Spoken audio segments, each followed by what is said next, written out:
मोहोळ शहरातून जाणाऱ्या महामार्गाच्या ब्रिजखाली लावलेली जाळी तोडून 2 लाख रुपयांचे नुकसान केल्याप्रकरणी माजी आमदार रमेश कदम, श्रीकांत गायकवाड, महेश सुर्वे यांच्यावर मोहोळ पोलिसात गुन्हा दाखल झाला होता।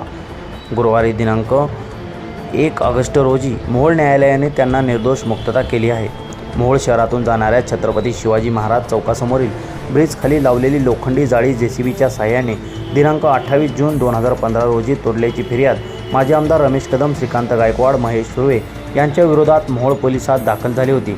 कंपनीच्या परवानगीशिवाय राष्ट्रीय महामार्ग प्राधिकरण यांच्या जागेत प्रवेश करून कंपनीमार्फत लावलेली जाळी तोडून 2 लाख रुपयांचे नुकसान केले।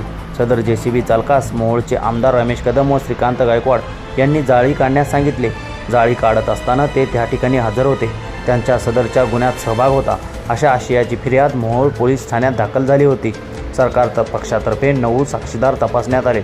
आरोपीतर्फे ॲडव्होकेट किरण सराटे यांनी काम पाहिले। तत्कालीन जिल्हाधिकारी तुकाराम मुंडे यांच्यासमोर मोहोळ शहरातील ब्रिजखालील जाळी तत्कालीन आमदार रमेश कदम यांच्यासह जमावाने तोडली होती।